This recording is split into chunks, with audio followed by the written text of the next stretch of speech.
Good morning. My name is Ashleigh Nicoll, and I am 11 years old. I will be attending Holly Ridge Middle School this fall as a sixth grader.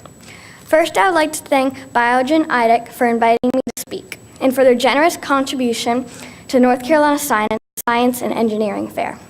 I'd also like to thank the North Carolina State Chamber of Commerce and the North Carolina Science and Engineering Fair for inviting me here.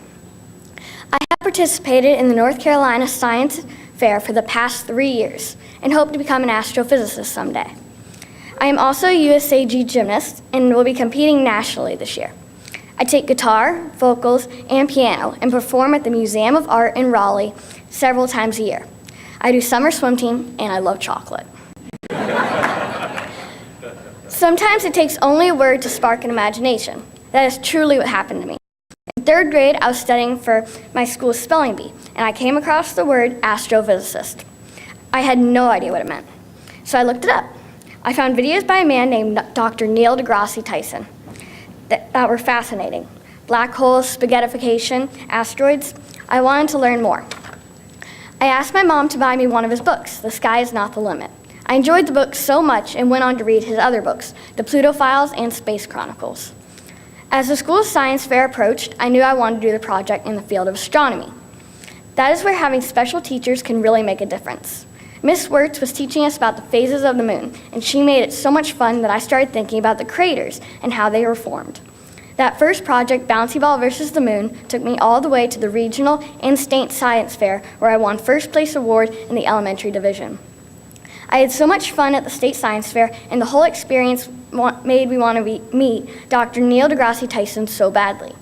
My mom saw he was going to be speaking at UNC in Chapel Hill, and she got us tickets. My dream came true. We had second row seats, and I got to listen to him speak in the planetarium as well in the auditorium. He spoke for 3 hours. I also got to ask him the last question of the night. I asked him what his favorite part of being an astrophysicist was. His answer was so inspirational. He said that he loved being able to wake up every morning knowing that there was something new to learn. I hope I get to meet him again. In fourth grade, I knew exactly what my project would be about. I had read about an asteroid named Apophis and how it could impact Earth in 2036. It hit the Pacific Ocean and could devastate Earth. By the way, it looks like it won't hit. Don't worry. But asteroids are a big concern for Earth and are worth our research. I titled my project Earth versus Apophis. Mr. Becker, my fourth grade teacher, was so supportive of me. He spent the day at the regional science fair with me. He was so excited when I won at regionals and at state. That year I also won the Young Scientist Award at the NC Science and Engineering State Fair. I don't know who's more excited, me or Mr. Becker. I was lucky to be in a school that loves science. My principal, Mrs. Gorman, got the school to participate in the Science Olympiad my fourth and fifth grade year. It was so much fun. Miss Gorman was there for me at my school science fairs and spelling bees in both science Olympiads. Her support made me want to work even harder.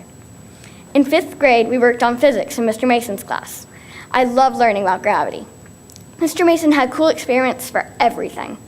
I had been reading about the satellite Juno, which was to orbit Jupiter and run on solar power.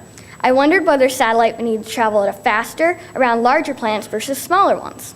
I named my project Juno versus Cassini. Cassini was orbiting Saturn, and I thought it'd be fun to compare them. My project took me all the way to regional science fair, where I received an honorable mention. This did not make me happy. I wanted to get back to the state science fair again. I have to admit, I was pretty upset. I like to win. However, I learned a lot from that experience. When using the scientific method, you need a lot of data. My experiment had been producing the same results over and over again, and I thought I had enough data. I learned a valuable lesson, and I won't make that mistake again.